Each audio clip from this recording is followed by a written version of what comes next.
Imagine a job where you can make a difference every single day. Hmm. A job that's both demanding and rewarding, using practical skills and a lot of empathy. Mm-hmm. That's caregiving, and it's becoming more and more important in our world. Definitely. Huge thanks to London HeartbeatsZ Academy for giving us their amazing training materials for this deep dive. Yes, thank you. And if you're interested in learning more, make sure to subscribe to our channels, Facebook, Instagram, Spotify, and YouTube, so you don't miss out. Today, we're going to unpack caregiving, what it is, the opportunities out there, the skills you need, and what it means to be a caregiver. Okay. To help us figure all of this out, we've got our expert here ready to explain what it all means. Excited to be here. It's interesting how people think caregiving is just practical, but it's so much more than that. So first things first, what is caregiving? Well, our source defines it as taking care of the needs of a child or adult who needs help. I think that sums it up pretty well. But it's not just physical care, is it? Right. It's about understanding the whole person, their physical needs, emotional needs, spiritual needs, and practical needs. What's interesting is that caregiving isn't just for a certain age group or condition. It covers all of the human experience. That's a great point. And speaking of covering a lot, our sources say there's a growing demand for caregivers worldwide. We're seeing a ton of opportunities in places like Canada and Israel, which shows how important this job is becoming everywhere. Yeah, and what's really fascinating is this demand is because of bigger trends, like changing populations and needing more specialized care. So if you're thinking about a career in caregiving, think about the potential. Yeah. You can build valuable skills and experience, and you can immerse yourself in a new culture. It's a chance to help people and grow at the same time. Yeah. And talking about different places, our sources mention some cool job titles for caregivers overseas. Oh, like what? Well, there's the au pair, which is popular in the U.S. Right. It's kind of like a cultural exchange where you live with a family, take care of the kids, and learn a new way of life. Then there's the UK version, the nursery nurse. This one needs special training in childcare and usually a certificate from the UK's National Nursery Examination Board. Makes sense. It shows how adaptable caregiving skills are and how they're valued everywhere. Mm-hmm. And we have even more specific roles, like mother's helpers. They give more full-time child and house help, usually for parents who stay at home. Right. Then there's the classic nanny, who focuses on taking care of children on their own. Yeah. And it's not just the experience, there's actual money to be made. A basic salary for overseas caregivers can be anywhere from $80,000 to $200,000, which is pretty amazing. That's a good reason to think about caregiving as a career. But let's talk about the day-to-day. What does a caregiver actually do? We know it's more than just a to-do list, right? Right. It's about doing those practical tasks, but also truly understanding what people need. Right. Think about it. You might be making meals, taking your client to the doctor, running errands, helping them bathe, or even reminding them to take their medication. It's like being a well-being manager for someone. It is. And our source material says it's really important to keep track of how the client is doing and let their supervisors know if anything changes. Yes. This way, their care plan stays updated and everyone communicates better. And that's where being emotionally smart is key. Imagine helping someone with dementia or Alzheimer's. Right. You're not just taking care of their body, you're nurturing their mind and emotions too. It's a careful balance of compassion and professional skills. Yes, definitely. Now, if you're thinking about a career in this field, there are so many possibilities. Our sources list some exciting career paths. Oh, tell me about them. You could be a home care aide, supporting someone in their own home. Or you could focus on specialty caregiving, where you specialize in certain conditions or needs. Interesting. And then there's nurse delegation, where a registered nurse gives certain tasks to a trained caregiver. That shows the trust and responsibility in this work. And of course, there's the nursing assistant certified path, where you can work in various healthcare places. Don't forget to subscribe to our channels Facebook, Instagram, Spotify, and YouTube to keep up with all our deep dives like this. Good idea. We break down complicated topics into easy-to-understand pieces. The world of caregiving is huge and constantly changing, and there's a place for everyone who wants to make a difference. It's amazing how diverse this field is. Now, how about we talk about the tools and equipment every caregiver needs? Yeah, it's like having a toolkit for improving someone's life. Exactly. But before that, let's take a second to thank London HeartbeatsZ Academy for giving us this insightful material. Their work is super important. I agree. Their dedication to caregiver training is fantastic. Okay, let's get into that toolkit. Our source has categorized these tools, and it's cool to see how each one helps caregivers do their jobs better and more effectively. It's like they've thought of everything. Let's start with meal preparation. We have the air pot, which is like a giant thermos to keep drinks hot or cold all day. And the coffee maker, of course, for those mornings when you need that caffeine. And then there's the blender, perfect for smoothies and purees, and the food processor to chop and slice things up. Ah, And for yes. quick meals, the microwave and stove are must-haves. For sure. Oh, and let's not forget the chopping board for safe food prep and the electric knife for nicer slices. Very important. And to make opening cans easy, we have the electric can opener. That's handy. And to serve up those delicious meals, we have food tongs and a ladle. It's like a caregiving cooking class all in one. Yeah, it's about making mealtimes a good experience for the client. Now let's move on to cleaning, laundry, and ironing. We have the classic cleaning team, the broom, duster, and dustpan. These are super important for a clean and healthy environment. Yes, they are. And for laundry, we have the laundry basket, dryer, clothes hangers, a flat iron, and ironing board. These help keep clothes clean and wrinkle-free, which can make a big difference in how a client feels about themselves. And when taking care of babies, a bottle sterilizer is a must-have to get rid of those harmful germs. Of course. And for bigger families or places, a dishwasher and washing machine can be lifesavers. They save time and make sure everything is properly clean. Very true. It's amazing how even these simple tools are so important for a caregiver's daily routine. Yeah. Now let's talk about taking vital signs.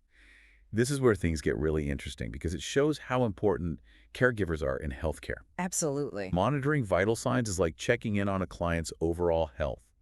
It helps caregivers see problems early on and communicate better with doctors and nurses. It's crucial.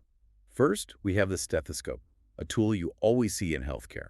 It's used to listen to the heart and lungs, helping caregivers see how healthy a client's heart and breathing are. It's amazing how much information we get from that one tool. It is. The stethoscope has this round part that goes on the chest and tubes connected to earpieces. Like it's amplifying those little sounds that tell us so much about a person's health. Exactly. Yeah. And we use two main parts of that chest piece, the diaphragm and the bell. Right. The diaphragm is best for hearing higher pitch sounds like breath sounds and normal heart sounds, while the bell is better for lower pitch sounds like some heart murmurs. It's fascinating how the stethoscope is designed to pick up those different sounds. It is. The earpieces, ear tube, binaural spring, tubing, stem, chest piece, bell, and diaphragm, they all work together to bring those sounds to the caregiver's ears. Mm-hmm. Next, we have the blood pressure apparatus, also called the sphygmomanometer.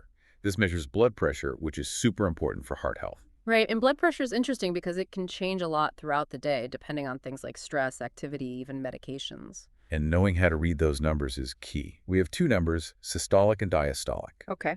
Systolic pressure is the top number. It's the pressure in your arteries when your heart beats.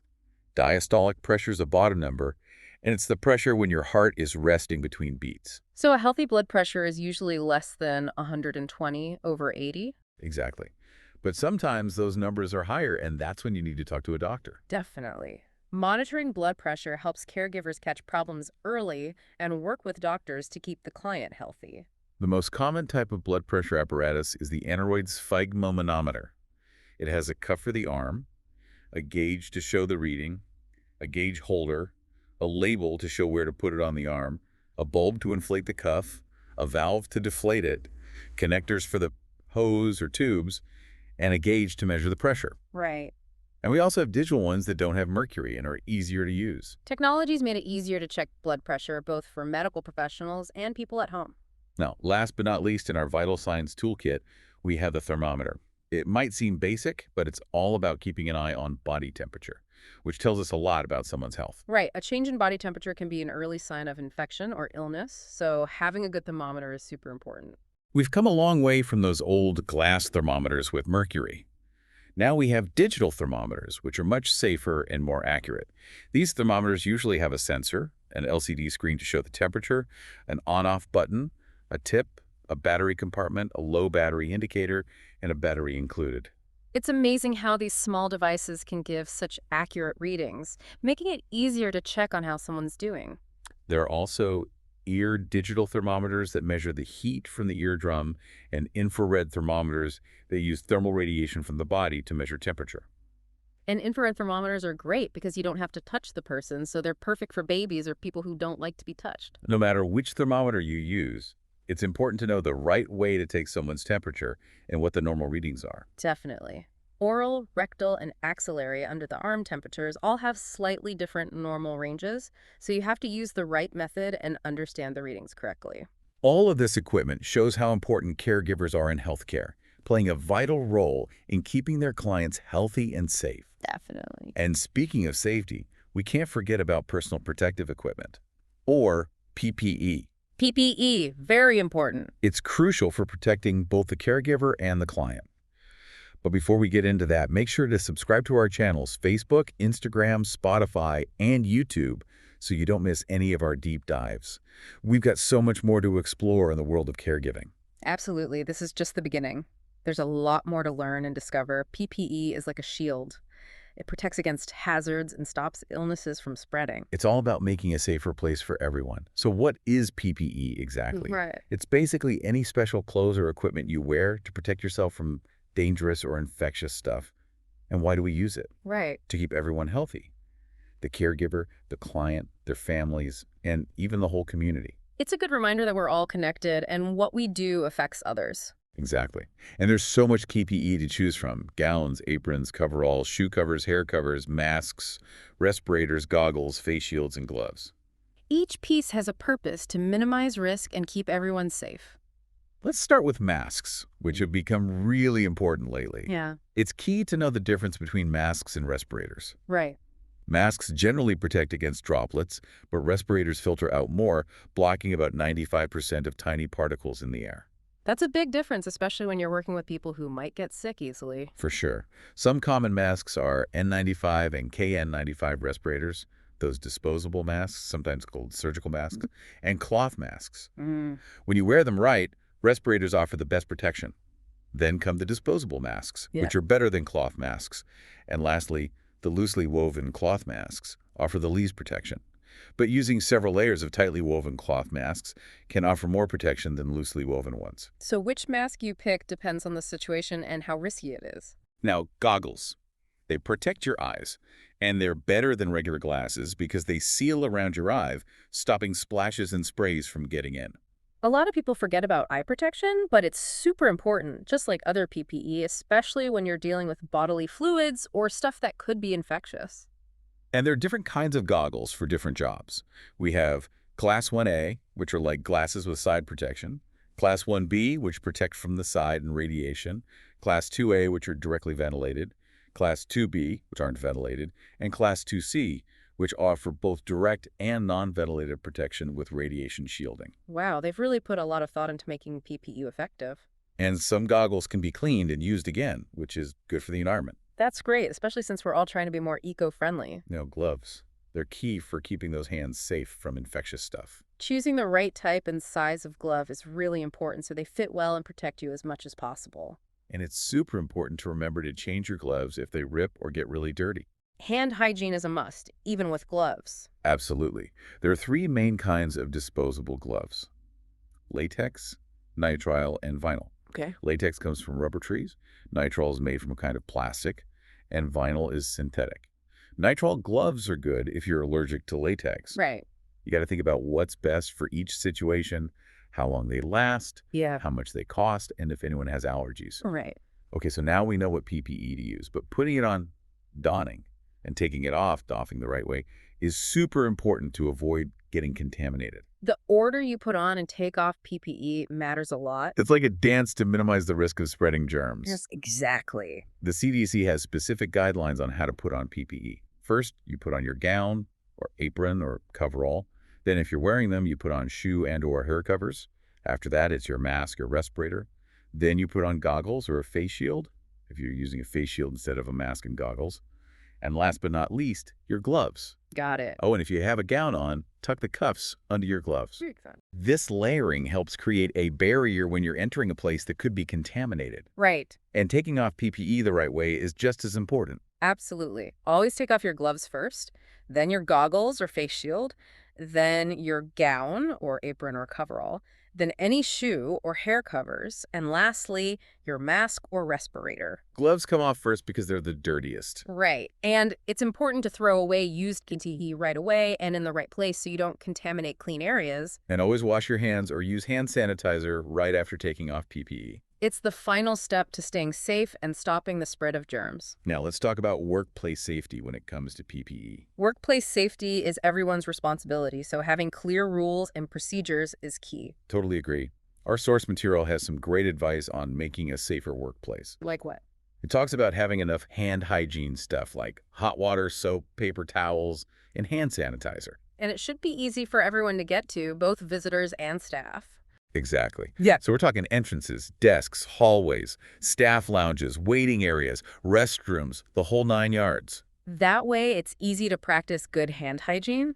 The source also says it's a good idea to have signs and instructions about respiratory hygiene and how to cough properly. Those visuals are super helpful reminders to be healthy and safe. Put them in busy areas where people will see them. Entrances, restrooms, elevators, cafeterias. Exactly. It's all about creating a culture of safety and awareness. Right. And having a clear policy for PPE is important too. Yes. Staff need to know what kinds of PPE they have, where to find it, how to use it properly, and how to get rid of it safely. And they need to know when to use it and have proper training on how to put it on and take it off. Exactly. A good PPE policy makes sure everyone is on the same page and knows how to keep the workplace safe. Right. We also need a system to keep track of how much PPE we use, when to replace it, and how to dispose of it properly, so we always have enough. And storing PPE properly is super important so it stays clean and effective. It should be in a clean, dry, secure place, but also easy to get to when you need it. All of these steps help to create a safer and healthier environment for everyone involved in caregiving. Before we move on, let's go back to those practical activities from London HeartbeatsZ Academy. Okay. They give us a chance to use what we've learned about the tools and equipment in caregiving. Sounds fun. Let's test our knowledge. One question asks for the tool that cleans dishes without doing it by hand. The dishwasher. It saves so much time, especially when you're taking care of multiple people or working in a busy healthcare setting. Exactly. And how about this one? What do you use to press clothes or drapes? That would be the flat iron. Keeping clothes wrinkle-free is important, and it can even be therapeutic for some clients. It's all about the details that make people feel good. Now, for a quick one, what reheats food for a client? The microwave. It's quick, efficient, and easy to use. You got it. And to blend or mix food together, we use a neuter. A blender, of course. Perfect for making things smooth, especially for people who have trouble swallowing. Right. And last but not least, what do we hang clothes on? Clothes hangers. Simple, but essential to keep things tidy and avoid wrinkles. Awesome. You did great. Thanks to London HeartbeatsZ Academy for giving us all this great information. They're truly a fantastic resource for people working in caregiving. And speaking of valuable resources, make sure you subscribe to our channels, Facebook, Instagram, Spotify, and YouTube, so you don't miss out on future deep dives on all sorts of topics. Yeah, we're always exploring new ideas, and we love having you join us. We'll be back soon to wrap up our journey into the world of caregiving. We've talked about a lot in this deep dive into caregiving. We've seen how it's not just a job, but something special that combines skills with understanding people's needs.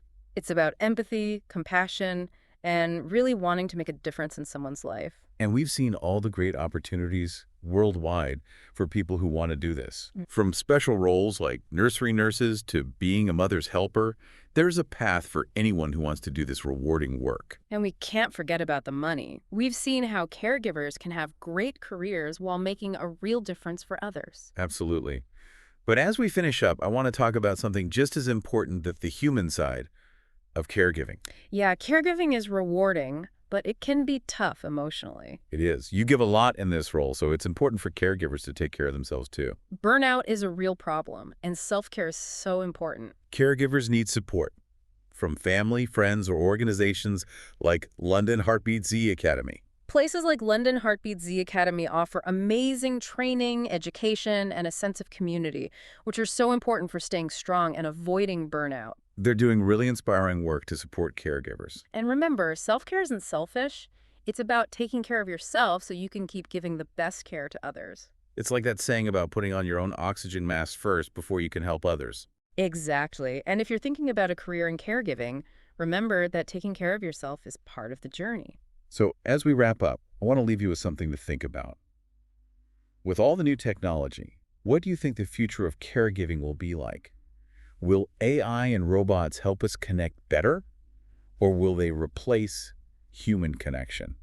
Something to think about. That's a really important question as technology and human care come together. And if you like thinking about important questions, make sure you subscribe to our channels, Facebook, Instagram, Spotify, and YouTube so you don't miss any of our deep dives. We're always exploring new things, and we'd love for you to join us. A huge thank you to London HeartbeatsZ Academy for giving us the amazing materials for this deep dive. What they do is making a real difference in the world of caregiving. It's been great exploring this with you today. Same here. Until next time, keep learning, keep exploring, and remember, knowledge is power.